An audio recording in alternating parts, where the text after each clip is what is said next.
Здравствуйте, уважаемые коллеги. Мы приветствуем вас на очередном заседании нашего методического объединения учителей ОРКС и ОДНКНР и желаем вам хорошей нашей совместной работы. Напомню вам о том, что повестка нашего заседания следующая. Это обсуждение итогов деятельности Республиканского методического объединения за 2020 год, итоги и изменения Всероссийского конкурса в области педагогики, воспитания и работы с детьми и молодежью за 20 лет на соискание премии за нравственный подвиг учителя в 2021 году. И третий вопрос об организации работы по празднованию 800-летия со дня рождения святого благоверного князя Александра Невского в образовательных организациях Республики Коми. Сегодня в вебинаре участвуем и проводим вебинар совместно с вами мы. Это Наталья Витальевна Казимирская, заместитель председателя нашего сообщества, и я, Тамара Александровна Чуткина, председатель этого сообщества. Итак, переходим к исполнению первого вопроса, обсуждение итогов деятельности РМО за 2020 год. Мы подготовили такой небольшой докладик по итогам.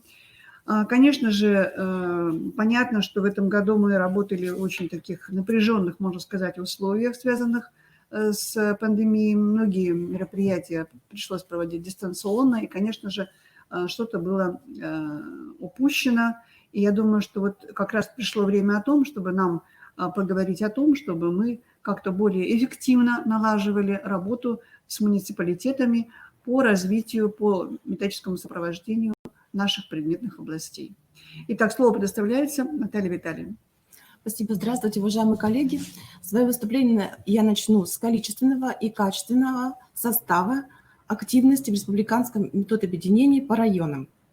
Итак, активность регистрации в Республиканском методическом объединении по районам недостаточно. Причина в отсутствии активности членов РМО на местах и обратной связи с Советом РМО. Методическая учеба, заседания объединение проходит системно в Воркуте, в Ухте, в Устинске, Прилузском, Карскеровском районах. Количественный состав РМО представлен в таблице.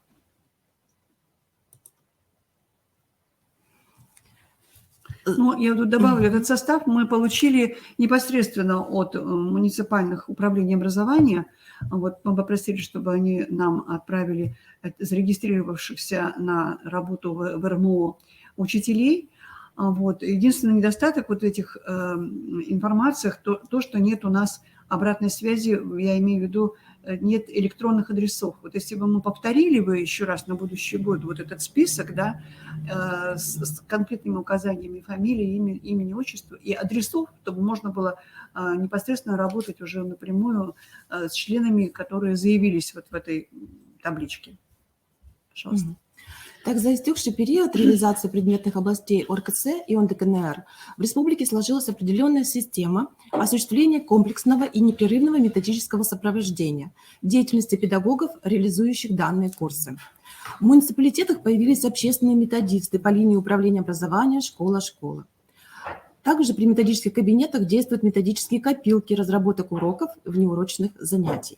Общественные методисты являются опытными учителями как в предметной области комплексного учебного курса ОРКС, так и новой предметной области ОНДКНР. С их участием систематически проводятся республиканские образовательные семинары по обмену опытом. Итак, проведены также ежеквартальные практические ориентировочные семинары для учителей ОРКС и ОНДКНР с участием общественных методистов. За отчетный период проведены 3 семинара. Первый, как вы видите на экране, инновационные подходы и преемственность духовно-нравственного воспитания дошкольного и начального общего образования в рамках традиционной культуры в феврале месяце 2020 года. В марте был проведен семинар «Преемственность в духовно-нравственном воспитании начального и общего образования в рамках традиционной культуры». В сентябре поисково-исследовательская деятельность на уроках ОРКС ОНДКНР. За текущий период проведено проведены заседания РМО, ОРГСЭ и ОНДКНР по следующим вопросам. Это обсуждение и принятие плана деятельности РМО на 2020 год. Это итоги муниципального этапа Олимпиады по основам православной культуры, об Олимпиаде для учащихся первых-третьих классов азы православия в 2020 году. Участие учителей в 15-м всероссийском конкурсе в области педагогики, воспитания и работы с детьми и молодежью до 20 лет на соискании премии за нравственный подвиг учителя в 2020 году. Методические пособия и рабочие тетради к учебным пособиям по предметной области ОРГСЭ УНДКНР. О подготовке к республиканским детским и юношеским образовательным стефановским чтениям. Также проходили заседания подготовка к празднованию юбилейной даты 2020-2021 года, эпоха святого князя Александра Невского, Великая Победа, наследие и наследники.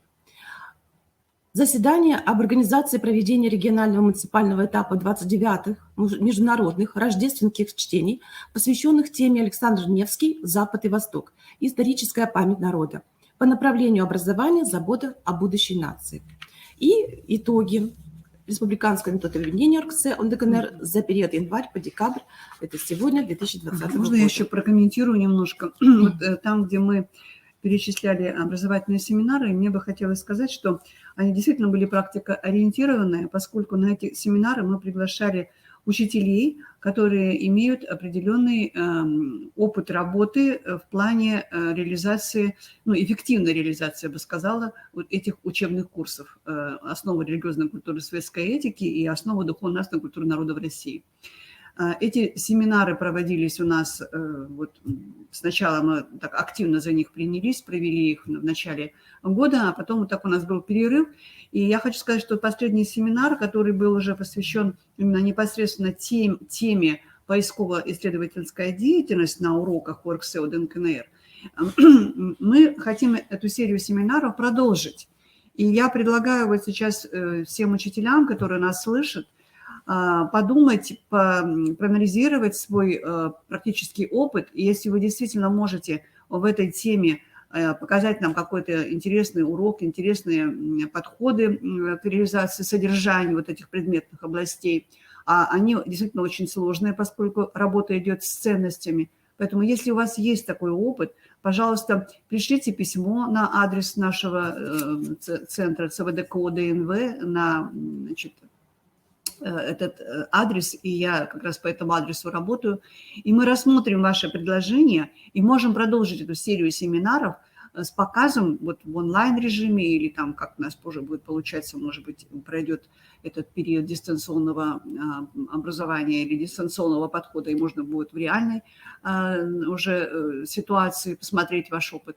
Мы готовы вот демонстрировать, обобщать ваш опыт. То есть то, чего нам сейчас не хватает, действительно, это изучение вот таких драгоценных крупиц хорошего опыта и обобщение его. И я предполагаю, что, наверное, нам надо будет в 2021 году предусмотреть издание сборника лучшего опыта педагогов вот за этот прошедший период, уже, по-моему, года 2 мы не издавали таких сборников. Ну, стоит также отметить в продолжении слов Тамары Александровны, что существенную роль также в повышении качества работы учителей играют приходы Сыктывкарской, Воркутинской епархии Русской Православной Церкви.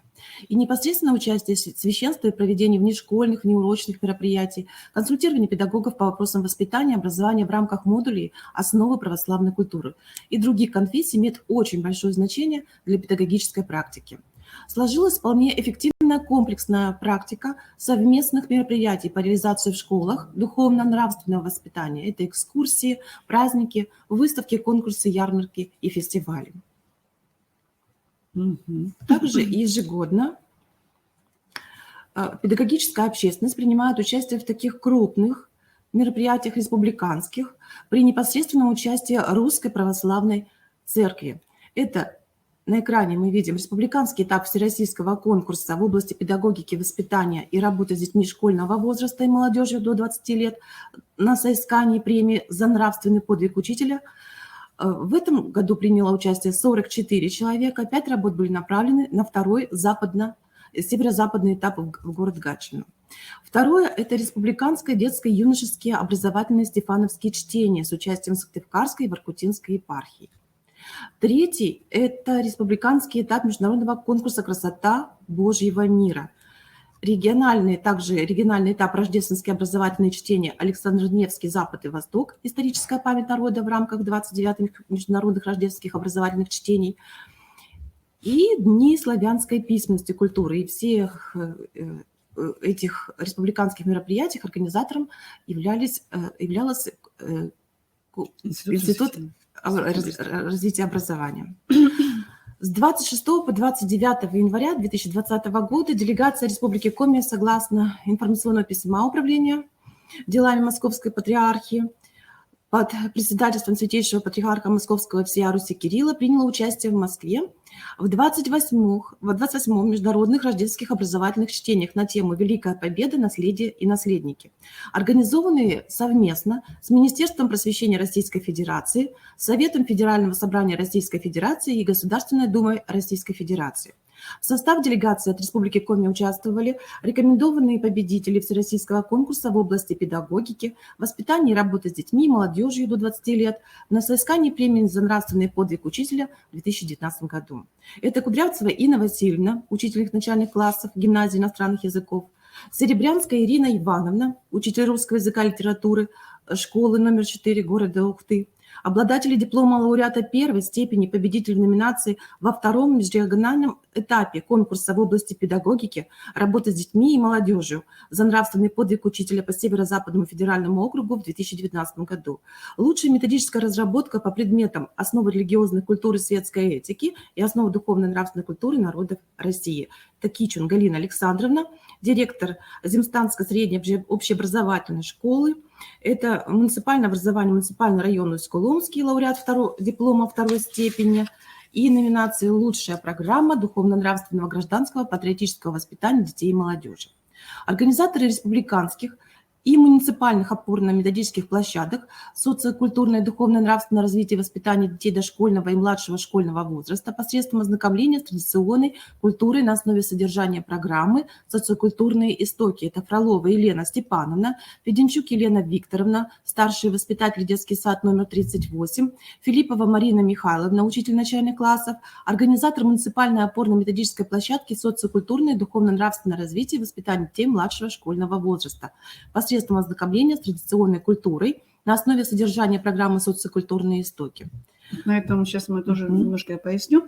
Значит, вот мы сейчас перечислили учителей, которые действительно, вот, демонстрируя свой эффективный опыт реализации этих новых предметных областей, получили еще и награды в конкурсах за нравственный подвиг учителя. И мы каждый год, ежегодно, совместно с Светлогорской епархией формировали делегацию, которая выезжала на международный этап международных рождественских чтений. Это очень большое событие, и все учителя, которые побывали хотя бы один раз на таком международном форуме, оставались, ну, я бы сказала, в таком восторге от того, что они услышали и увидели за 3 дня. Там обычно 3-4 дня проходит этот форум, но работает огромное количество площадок в самых различных точках города Москвы. Представляется самый такой передовой интересный опыт работы по направлениям более 15, то есть все эти направления связаны, конечно же, с духовно-нравственным воспитанием, и все они проводятся совместно с Русской Православной Церковью. Поэтому это дает такой заряд, ну, я бы сказала, на творчество, на соработничество с социальными партнерами, в лице которых мы прежде всего видим вот Русскую Православную Церковь. В этом году, к сожалению, вот ковид внес свои такие корректировки. Мы формировали делегацию из числа учителей, которые у нас в этом году являлись победителями нашего регионального этапа «Красоты Божьего мира». Но, скорее всего, такой поездки у нас не будет, поскольку до сих пор списки на делегацию не формируются. То есть Москва сейчас находится в таком, я бы сказала, изоляционном режиме. И какой выход будет сделан в формате проведения вот этого форума, еще пока не объявлено. Это, конечно, вот такой минус в этом году в том, что мы не сможем побывать на очередных международных рождественских чтениях. Но я думаю, что в любом случае будет дистанционная форма. И вот предлагаю нашим коллегам, которые подключились, которые слушают нас, выйти на сайт международных рождественских чтений. И там уже есть, через Инстаграм уже есть подключение. То есть можно уже выбирать направление, можно будет поучаствовать в работе семинаров, круглых столов. То есть это тоже, я вам хочу сказать, очень интересно. И оно действительно направляет работу в нужном таком правильном русле по духовно-нравственному воспитанию. Продолжим. Сейчас немного о научно-методическом сопровождении деятельности учителей, ведущих ОРГСЭ и ОНДКНР. Итак, изучение опыта и оказания методической помощи в трансляции лучших практик реализации комплексов курсов ОРГСЭ и ОНДКНР в рамках собрания РМО на курсах повышения квалификации. На семинарах был представлен лучший опыт работы муниципалитетов, республиканских инновационных площадок, Фролова Елена Степановна, старший воспитатель, детский сад номер 38, Филиппова Марина Михайловна, учитель начальных классов, руководитель опорно-методической площадки «Социокультурные истоки», средняя общеобразовательная школа номер 24, город Сыктывкар, Сердитова Людмила Васильевна, учитель начальных классов, средняя образовательная школа, село Обьячево Прилузского района, Мишалина Вероника Александровна, заместитель директора по учебно-воспитательной работе, учитель истории и обществознания, средняя образовательная школа, поселок Приозерный, и Герасимова Любовь Степановна, учитель русского языка и литературы, школы номер 4 с углубленным изучением предметов, город Усенск. В 2020 году в журнал образования Республики Коми вошли статья по предметной области ОНДКНР Холодыревой Ольги Николаевны. Проект «Экология в цифрах» при изучении числительных. Готовится также статья в очередной номер журнала по итогам работы. Это Филиппова Марина. По итогам работы РИП Марина Михайловна, да, Республиканской инновационной площадки. Она тоже работает по истокам, по программе «Истоки». Очень хороший, интересный материал она уже наработала вот в этом году на конференции, которая у нас была в рамках рождественских чтений. Она выступала со своим опытом. Также оказание методической помощи учителям в обобщении педагогического опыта, размещение на портале «Открытое образование Республики Коми». Размещены работы по итогам Республиканского детско-юношеской научно-практической конференции «Наследники Победы», по итогам образовательных детско-юношеских стефановских чтений, по итогам всероссийских и республиканских конкурсов для учителей. 25 ноября 2020 года в рамках регионального этапа рождественских образовательных чтений состоялась научно-практическая конференция на 2 площадках. Республиканская научно-практическая конференция «Духовно-нравственное патриотическое воспитание детей и молодежи на основе отечественных духовных ценностей». На конференции были представлены доклады с опытом организации работы по направлениям воспитания. По материалам конференции готовится также электронный сборник. Итак, программы.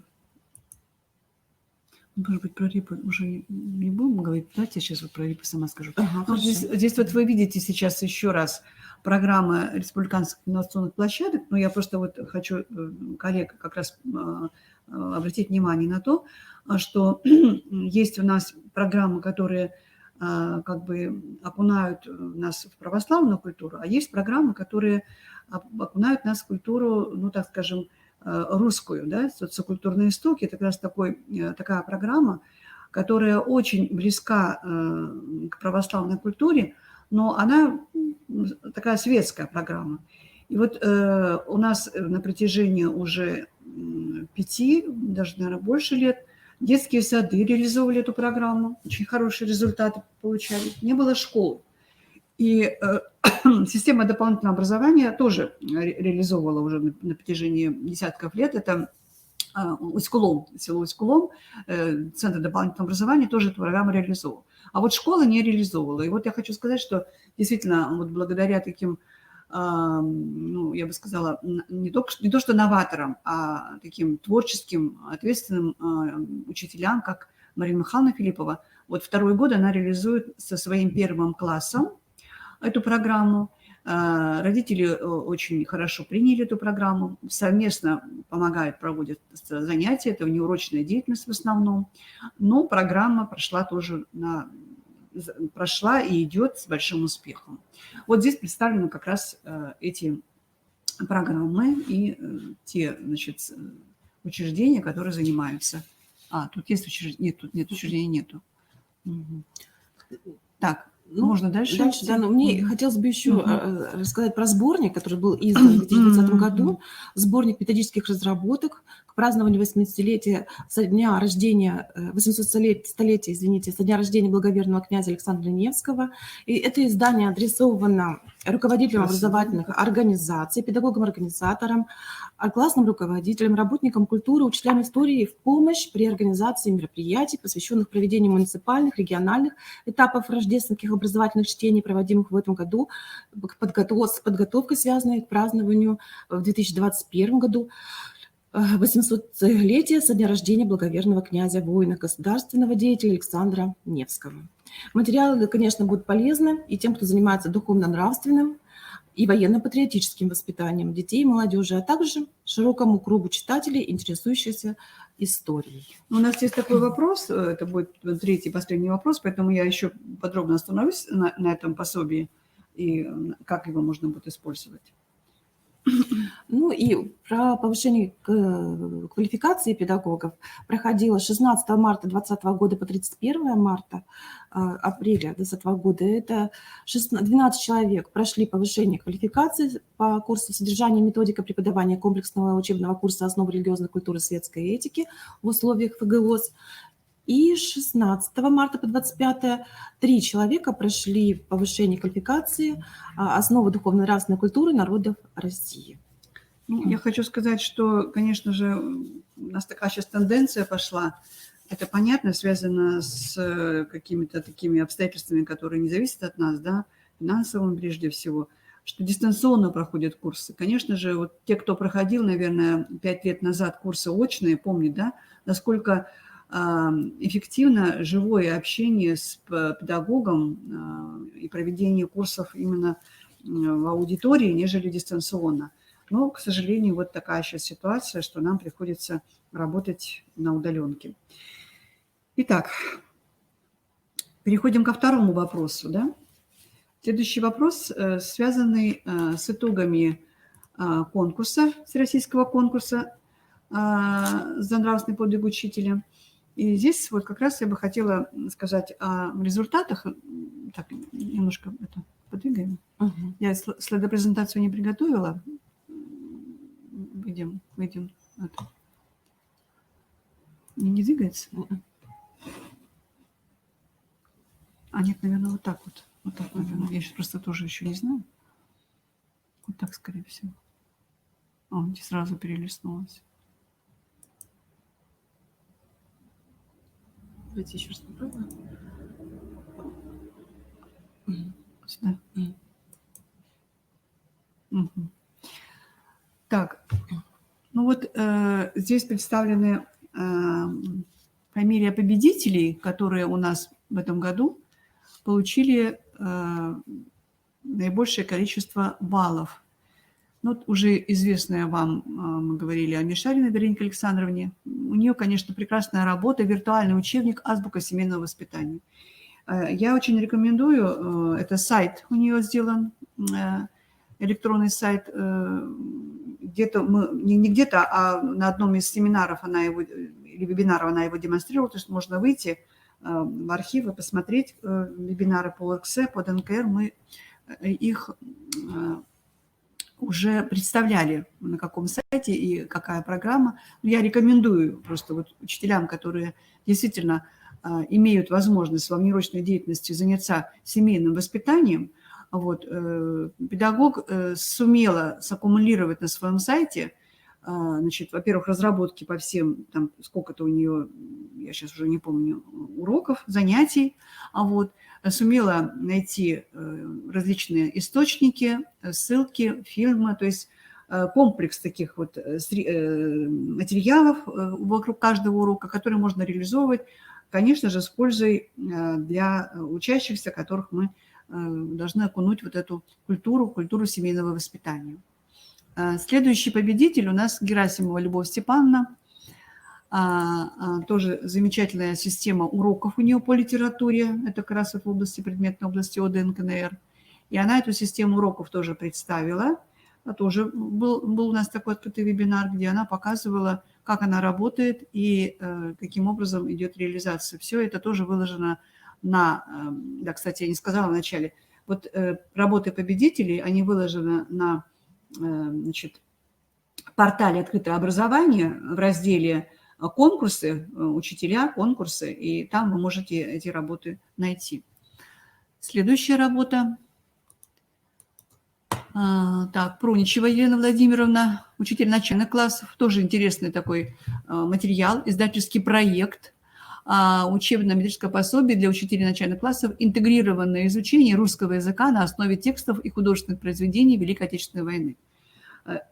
Тоже, кстати, я хотела эту книжечку принести, она у нас есть. Значит, Елена Владимировна издала вот это свое пособие, и 200 рублей, значит, чтобы покрыть расходы, она вот эти пособия распространяет, они у меня в кабинете имеются. Если кто-то желает приобрести, имейте в виду, действительно очень такой хороший, ценный материал. Но я хочу сказать, что вот если на будущее, если мы будем участвовать в конкурсе со своими издательскими проектами, то обязательно нужно, чтобы издательский проект получил гриф из того издательства, в котором вы издаете, поскольку без грифа такие пособия просто не пойдут дальше, они не могут быть продвинуты уже на уровень выше, чтобы участвовать в конкурсах 2 и 3 этапов. К сожалению, вот такие требования. Так, Андрюхина Анжела Петровна, учитель русского языка и литературы, руководитель кадетских классов. Ну, вот она как раз представила работу по сопровождению со своим организационному и методическому сопровождению кадетских классов, программа юноармейского отряда «Воспитание патриота, гражданина, человека». И последняя работа – это работа Кузнецовой Оксаны Анатольевны, организация комплексных мероприятий по программе духовно-нравственного воспитания подростков, МУДО, районный дом детского творчества. Как раз так про Кузнецову Оксану Витальевну говорила о том, что как раз вот ее центр реализует одну из таких вот программ, связанных с истоками, истоковедением. Так, итоги посмотрели, да? Итоги посмотрели, теперь вернемся к тому, что же в этом году мы планируем. В этом году конкурс за нравственный подвиг учителя, 2021 год, но это и уже в этом году было, тоже в 2020 году, мы получили новые призовые места.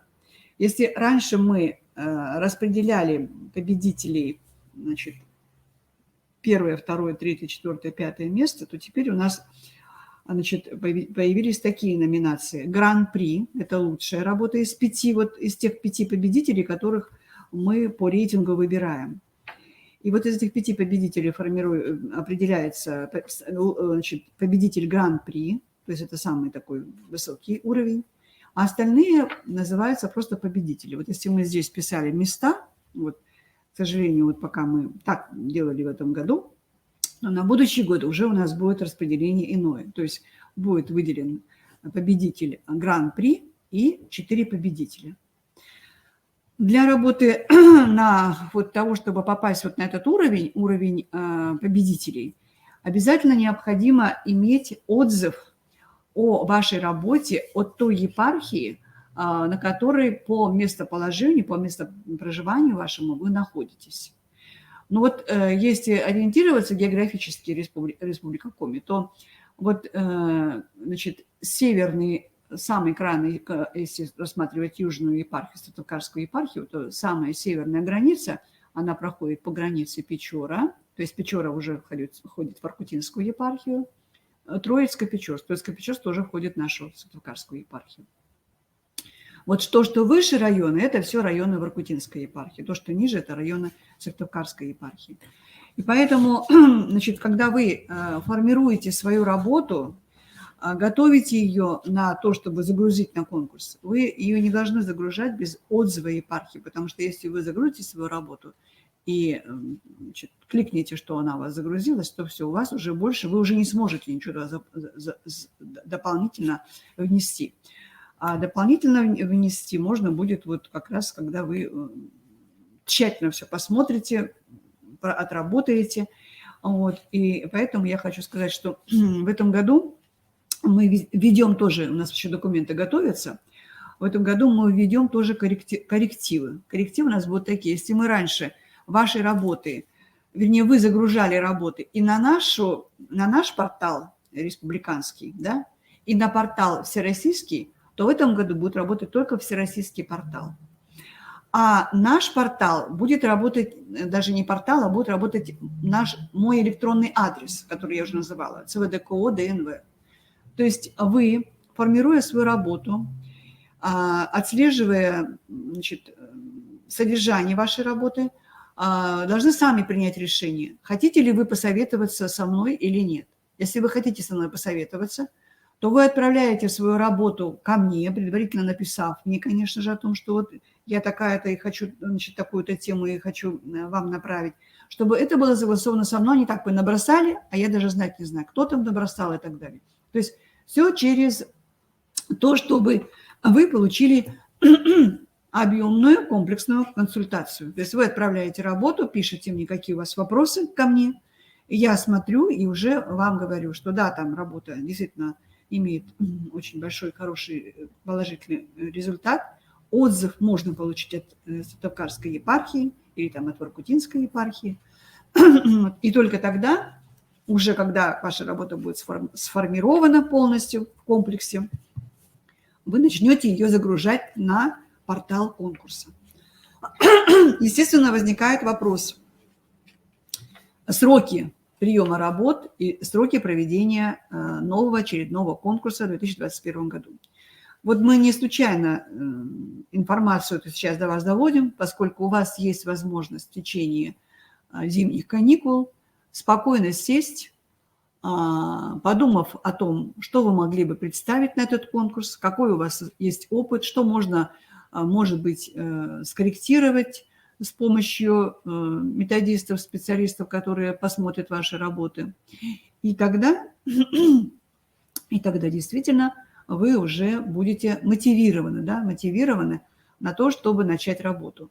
А не так, как бывает обычно. Да, я буду участвовать где-то там за неделю до конца окончания этапа конкурса, вы начинаете значит, очень быстро собирать куски своей работы, и возникает очень много таких вопросов, таких вот ошибок, которые я бы сейчас хотела вам проговорить. Итак, во-первых, сроки работы, вернее, сроки приема работы с 11 января 2021 года по 31 марта 2021 года. То есть срок загрузки работ заканчивается 31 марта 23 часа 59 минут. Все. Можно до этого времени подать, а дальше уже закрывается портал, и вы уже не сможете загрузить ваши работы. Не надо тянуть до последней недели, до последнего дня, потому что когда портал загружен, он виснет, и работы не могут загрузиться. И вы можете в итоге, может быть, даже какую-то часть работы своей потерять. Она просто может физически не загрузиться, а вы подумаете, что она загрузилась, и дадите команду, значит, загрузить. Что еще? Конкурс в этом году, межрегиональный этап конкурса пройдет на уровне северо-западном, проведет Мурманская метрополия. В прошлом году она проводила Гатчинская метрополия, в этом году Мурманская. После этого с 1 апреля начинается экспертиза работ. Экспертизу работ мы будем проводить до 12 мая. И после 12 мая уже можно сказать, что мы с вами подведем итоги, провели первый наш этап. Потом второй этап начинается с 14 мая по 31 августа, межрегиональный этап. И третий этап с 1 сентября по 30 ноября, всероссийский этап. Итак, значит, еще раз говорю, что, конечно же, необходима предварительная экспертиза. И мы уже будем в этом году делать наш конкурс делать на основе предварительной экспертизы. Присылаете работу для консультации. Почему, вот в чем эта необходимость появилась, я хочу еще сказать. Потому что бывает так, что на наш портал вы загрузили работу полностью, а на портал конкурса всероссийского работа ваша или не загрузилась, или частично загрузилась. Так вот, если она загрузилась не полностью, то можно сказать, что ваша работа уже в конкурсе не участвует. Вот такие у нас уже были прецеденты, поэтому чтобы не было у вас каких-то обид на то, что мы вашу работу игнорировали, не стали ее рассматривать, да, вы должны это иметь в виду. Поэтому предварительная экспертиза, она, во-первых, поможет вам разобраться в построении своей работы, в получении всех необходимых документов. А потом мы еще раз проведем с вами вебинар, где прям пошагово посмотрим, как это надо вашу работу загрузить, какие кнопочки нажать, где подождать, где посмотреть, прежде чем отправлять работу уже на конкурс. Кроме того, обратите внимание на то, что в этом году появилось новое положение о конкурсе. Это положение о конкурсе 2020 года. Оно уже висит на сайте международного конкурса. Можно в него зайти и посмотреть. Я только хочу сказать, что появилось как бы нового в этом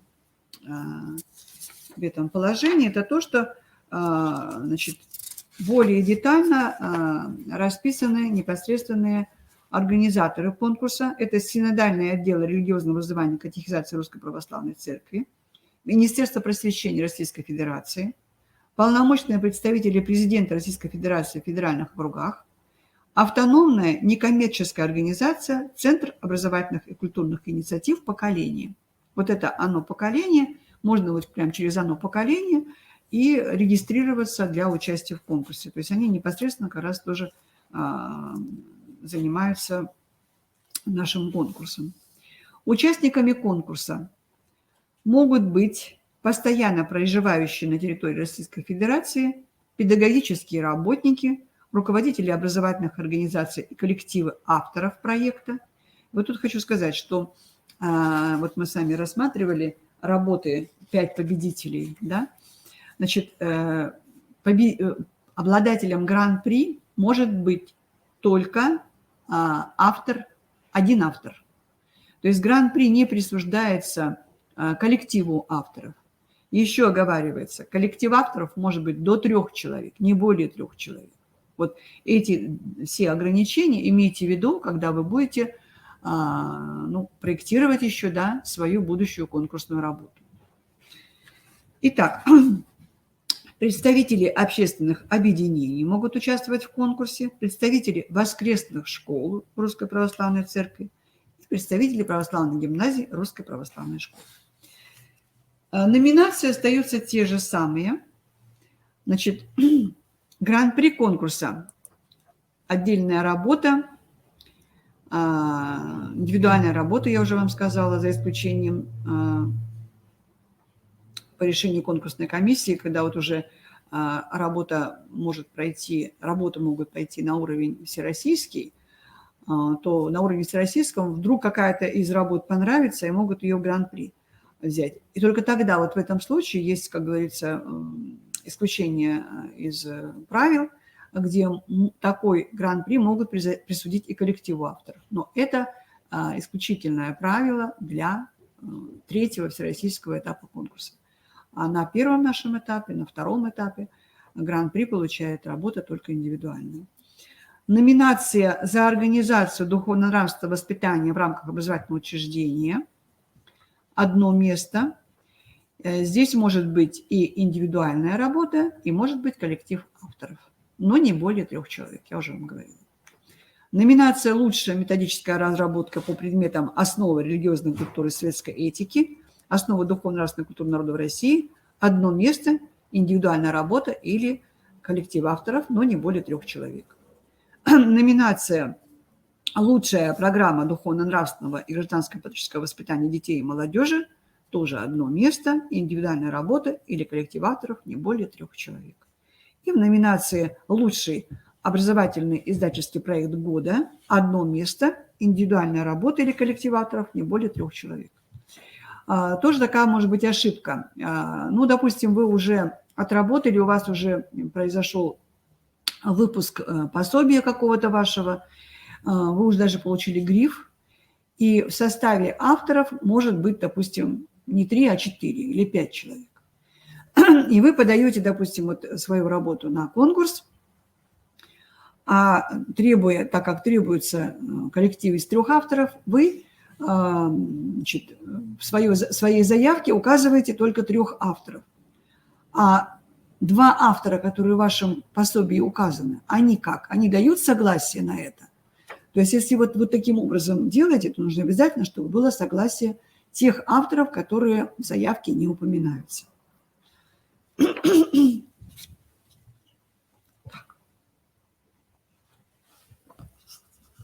Что мы там еще можем? Да, вот титульный лист, пожалуйста, откройте.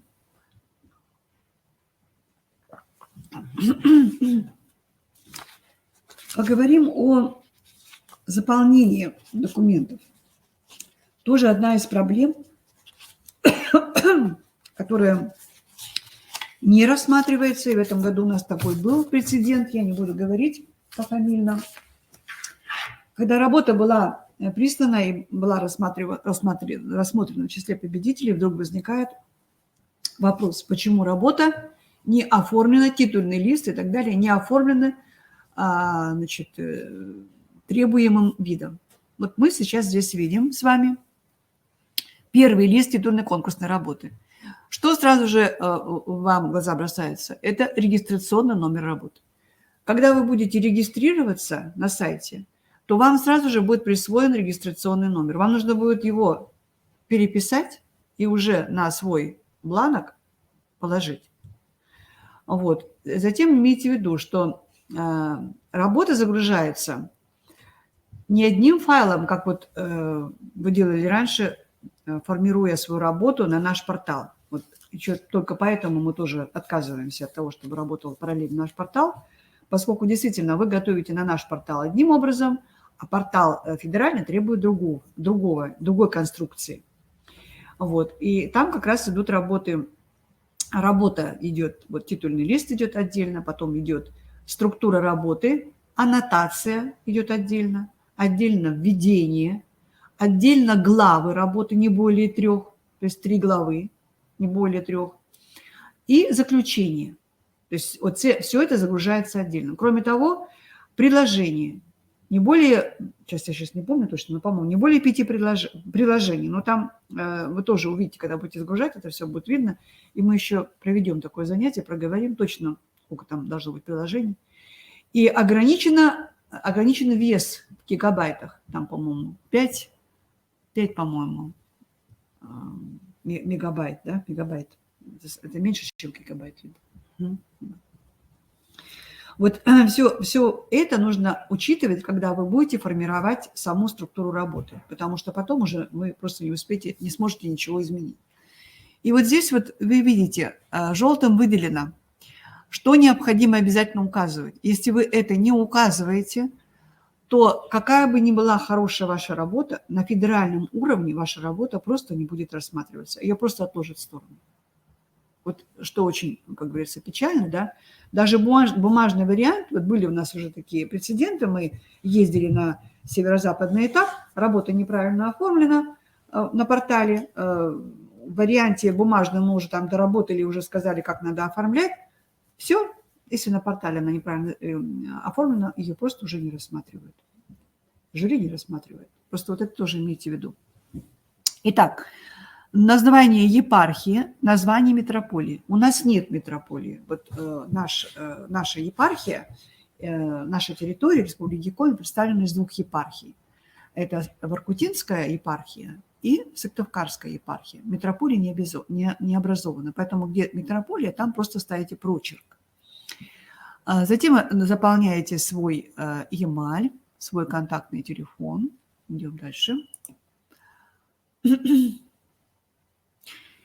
вот обратите внимание, любая конкурсная работа, она должна быть утверждена тем учреждением, в котором работает тот или иной конкурсант.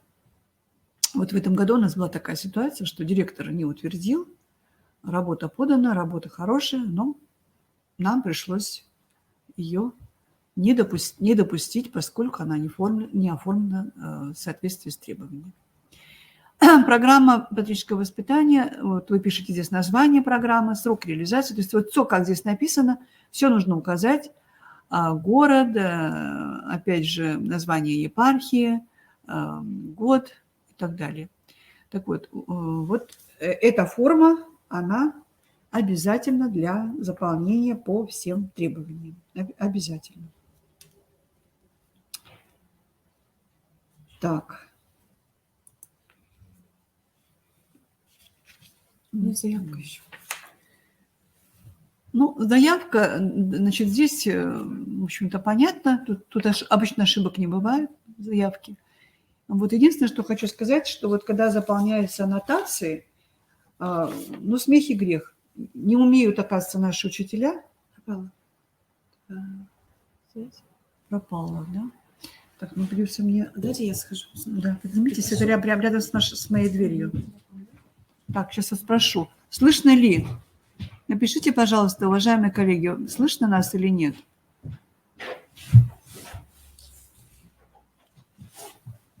Слышно, да? Слышно. Ну, хорошо. Значит, мы пошли за нашими ребятами, которые техническое обслуживание ведут. Мы пока, да, с вами без экрана переговорим. Значит, я сказала про аннотацию, да? К сожалению, у нас проблема. Мы не можем писать аннотацию к работе. Это тоже очень такой большой пробел, поскольку краткая аннотация – это не просто общие слова, а краткая аннотация – это конкретные, значит, предложения, в которых мы видим смысл и суть данной работы. Вот если говорить, например, про аннотацию Кузнецовой Оксаны Анатольевны, это программа комплексных мероприятий по духовному воспитанию детей и подростков, МУДО, районный дом детского творчества села Аскулом. Я хочу сказать, что у нее номинация за организацию духовно-нравственного воспитания в рамках образовательного учреждения. Хорошая аннотация. Она сумела, значит, не более 1000 знаков должно быть в аннотации.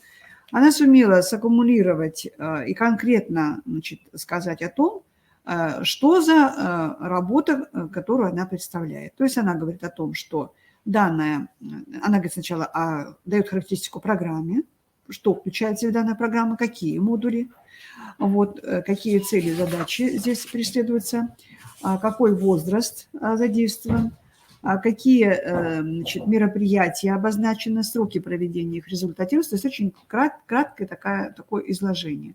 И основные педагогические подходы к организации программы тоже здесь называются. И характеризуется прогнозируемый результат. То есть такая короткая аннотация, она необходима, поскольку при распределении ее по жюри эта аннотация помогает также на уровне, ну, допустим, мы с вами, с вашими работами очень, так скажем, подробно знакомимся, а уже на уровне всероссийском, значит, это очень важно, поскольку по вашим аннотациям уже распределяются работы по жюри.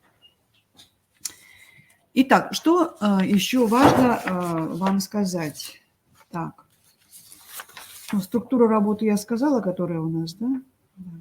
Требования к оформлению. Ну вот да, по требованиям к оформлению, я думаю, что здесь тоже все понятно. Вот здесь расписаны эти требования в конкурсной работе. Я думаю, что мы более подробно вот еще раз остановимся, где-то в середине января мы проведем уже только конкретно по, значит, загрузке вашей работы, как ее загрузить, чтобы не получилось так, что работа была не загружена и на конкурс не попала. И также проговорим еще раз о тех критериях и требованиях, которые необходимы для написания этой работы. А вот что я хотела еще, что я еще хотела. В приказе будут еще названы кодификаторы. Кодификаторы – это, собственно говоря, критерии и показатели, по которым ваша работа будет оцениваться. Один из самых главных показателей, я уже сказала, это должен быть обязательно отзыв от той епархии, от которой вы подаете свою работу. Но если отзыв, то понятно, что в работе вашей должно быть какие-то еще и описаны взаимоотношения с епархией, то есть как вы работаете, реагируете на, ну, так называемое сопровождение, может быть, каких-то мероприятий совместно с Русской Православной Церковью, если это, конечно, в рамках вашей работы.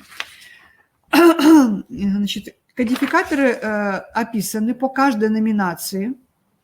Вот, ну, я вот только одну из номинаций сейчас вам назову, а остальные вы можете потом посмотреть в приказе.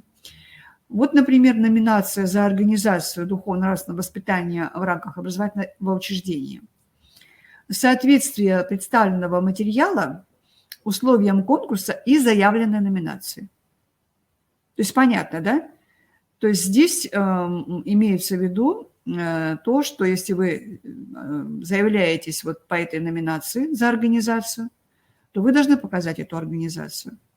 Вы должны свою какую-то концептуальную идею, позицию здесь изложить. И это должно в вашем материале отразиться. Актуальность работы.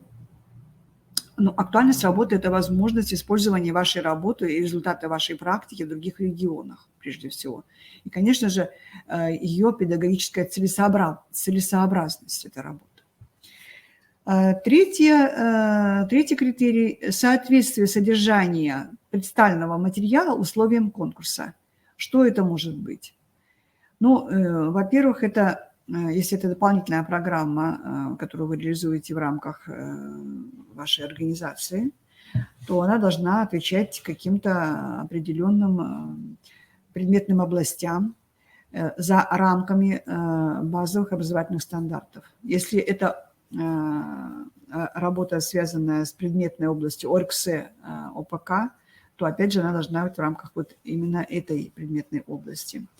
Если это содержание материалов по духовно-нравственному воспитанию, гражданско-патриотическому воспитанию, то тут тоже должен быть отражен вот этот содержательный материал.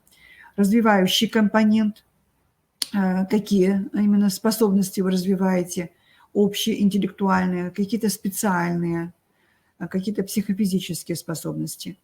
Воспитывающий компонент, то есть сочетание элементов мировоззренческого, нравственно-эстетического или социального опыта, то есть что у вас здесь развивается. Качество условий образовательной деятельности. Качество условий, и здесь имеется в виду, это уровень профессионализма педагогических работников, это методическое обеспечение программы, это материально-техническое обеспечение программы и качество процесса образовательной деятельности. То есть здесь мы уже рассматриваем непосредственно деятельность педагогических работников, деятельность самих воспитанников, механизм реализации программы, интеграция различных разнообразных знаний, системность работы. И учитывается, конечно же, и инновационность образовательного процесса. Качество результата образовательной деятельности. Здесь мы имеем в виду ту результативность образовательного процесса через какую-то систему, которую вы, например, рассматриваете, или там мониторинг проводите, или возможность реализации самовыражения ваших воспитанников. Результативность образовательного процесса через презентацию деятельности воспитанников. Результативность через взаимодействие с Русской Православной Церковью. И результативность образовательного процесса через взаимодействие с другими институтами. Ну и вот здесь как раз обращаю внимание, что необходимо наличие рецензий на представленный материал от сотрудников отдела религиозного образования и катехизации Русской Православной Церкви, или же рецензии ведущих специалистов, которые могут быть полезны вам вот в этой вашей системе деятельности. И, наконец, оформление работы. Культура представленной конкурсной работы. Вот я вам прочитала только те критерии, которые мы учитываем при оценивании работы первой номинации. Так расписаны кодификаторы по работам всех 4 номинаций. Таким образом, мы с вами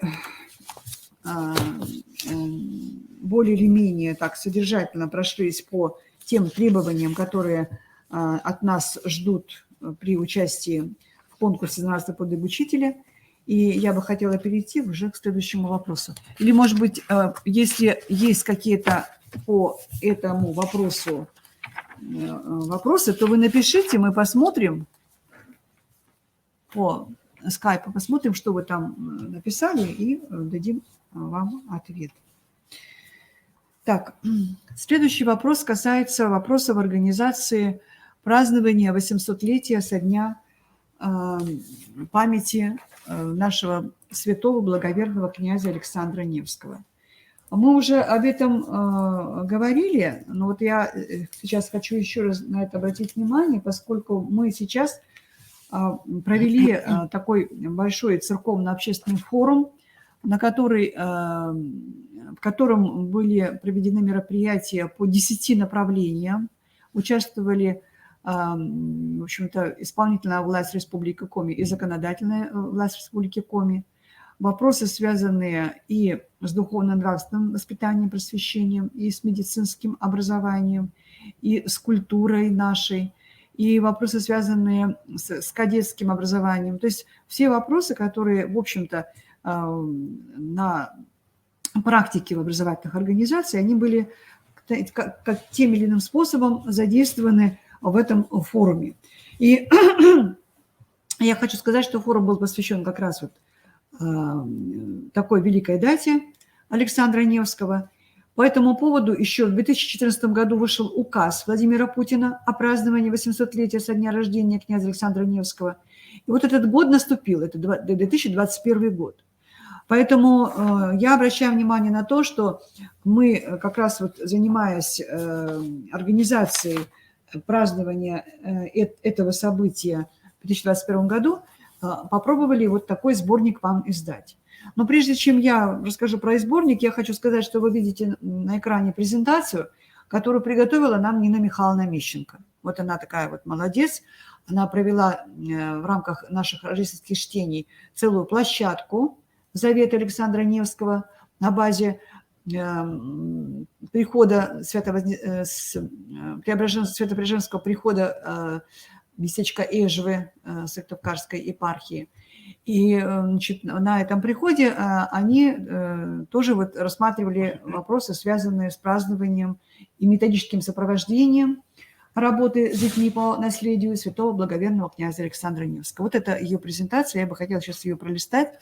Обратите внимание на то, что действительно Александр Невский это была очень такая личность начала XIII века, XII-XIII века, которая таким особым образом и сыграла роль в развитии нашего русского государства. Вы знаете, что этот период был такой тоже, я бы сказала, смутный, была такая междоусобица между князьями.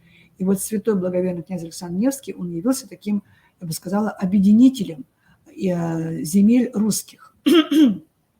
Его известное изречение «братья, не в силах Бога, а в правде». То есть здесь как раз мы говорим о том, что князь Александр Невский, в общем-то, малой дружиной, но смог противостоять натиску немецких, Тевтонского ордера.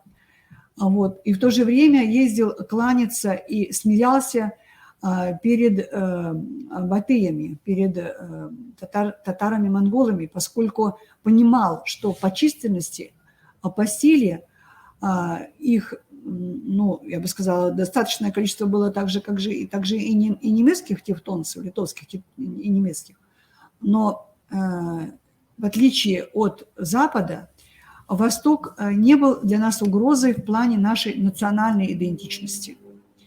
Потому что Русская Православная Церковь, она, значит, не была в изгоях, ее не грабили, ее поддерживали, значит, и не было такого, что ли, страха разорения церквей, вера не запрещалась, поэтому это было очень важно. И вот благодаря, значит, такой миротворческой, такой, я бы сказала, дипломатической позиции Александра Невского, он собрал княжество, он смог выиграть время, чтобы Русь укрепилась, и уже в последующем последователи Александра Невского сумели отстоять независимость Руси. Так вот, здесь в методическом пособии, давайте даже посмотрим, что еще у нас было. Что здесь еще есть? Ага, да, и вот как раз методическое пособие, о котором я хочу вам сказать. Значит, в этом пособии есть несколько глав, где мы можем смотреть, каким образом можно использовать педагогический потенциал изучения жизненного пути святого Александра Невского, какие есть методические материалы к занятиям, вот здесь вот тоже они все изложены. И есть здесь еще рекомендации по проведению муниципального этапа рождественских чтений, но этот этап уже мы прошли.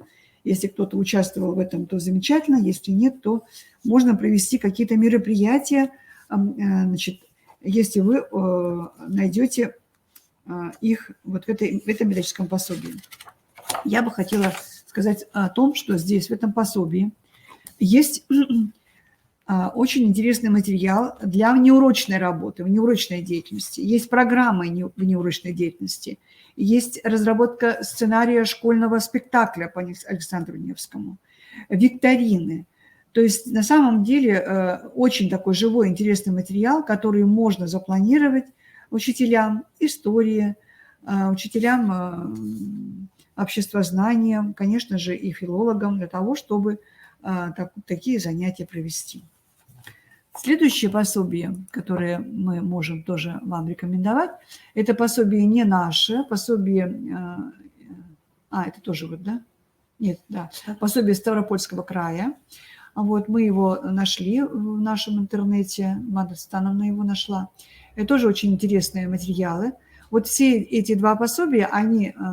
Вот пособие, которое мы выпустили, оно в электронном виде будет вывешено на сайте.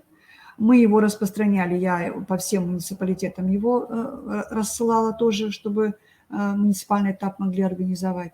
Ну и кроме того, если появится интерес к пособию Ставропольского края, то мы можем вам это пособие отправить, если вы его по почте у нас запросите, потому что размещать мы его не имеем права на нашем сайте, но оно у нас есть, мы можем вам его отправить для работы.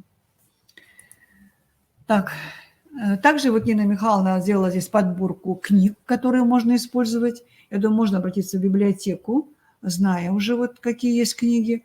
Библиотека может вам подыскать и направить для вашей работы образовательно-просветительской. Есть у нас также в арсенале дальше фильмы художественные. Ну, конечно же, самый такой шедевр нашего киноискусства – это фильм, который вышел в 1938 году режиссера Сергея Эйзенштейна. И, конечно же, один из главных героев, Николай Черкасов, который играет роль Александра Невского, это такой непревзойденный, в общем-то, артист, который действительно показал такой вот, я бы сказала, настоящий образ Александра Невского. Все остальные фильмы, конечно же, они, может быть, более там как-то эффективно, более инновационно сняты, но они не отображают вот именно такую вот личностную фигуру Александра Невского. Когда вы будете эти фильмы просматривать, вот имейте в виду, что, конечно же, самый такой интересный вариант – это фильм 1938 года. Фильмы учебные, документальные вот тоже здесь имеются. Поэтому я думаю, что вот это подспорье, этот дидактический материал, который приготовила Нина Михайловна, большое спасибо, он будет очень вами востребован в вашей неурочной работе. Ну и вот здесь такие интересные стихи про нашего благоверного князя Александра, который умер монахом, и имя его в пострижении Алексий. Конечно же, вот эти стихи тоже говорят о его личности, о его роли. Сайты, где можно тоже найти материал, скачать для проведения беседы, работ.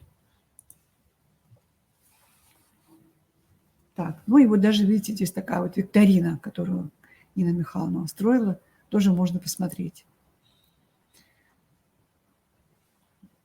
Таким образом, мы с вами провели все необходимые вопросы, вернее, рассмотреть все необходимые вопросы, которые ставились сегодня.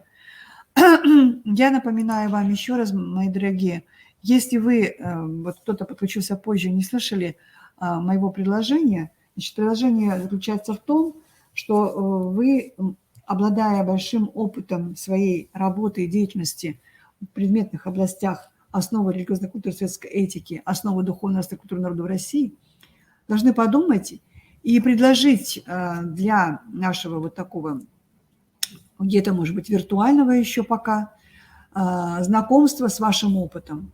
Мы продолжаем серию вебинаров по такой теме, как методические приемы поисково-методической деятельности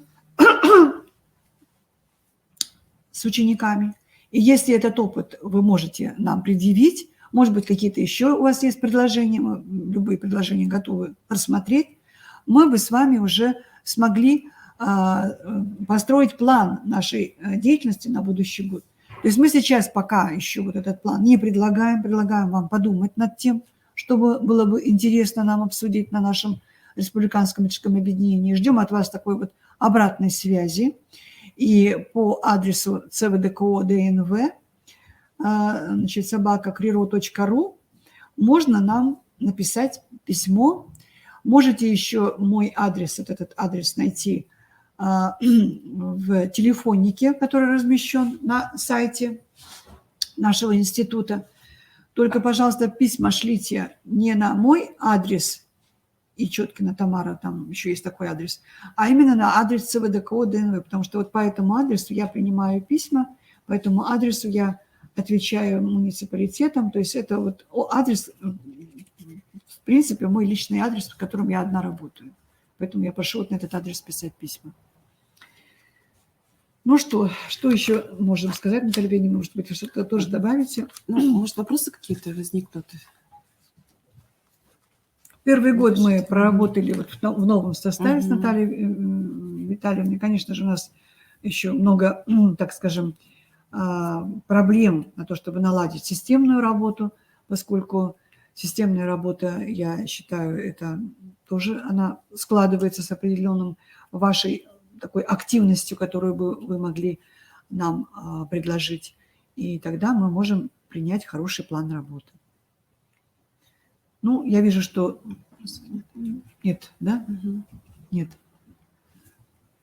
Надежда Колесникова, Надежда Анатольевна или Алексеевна, спасибо вам за вашу оценку. Мы поблагодарим наших слушателей, наших коллег. Да, спасибо. Спасибо вам.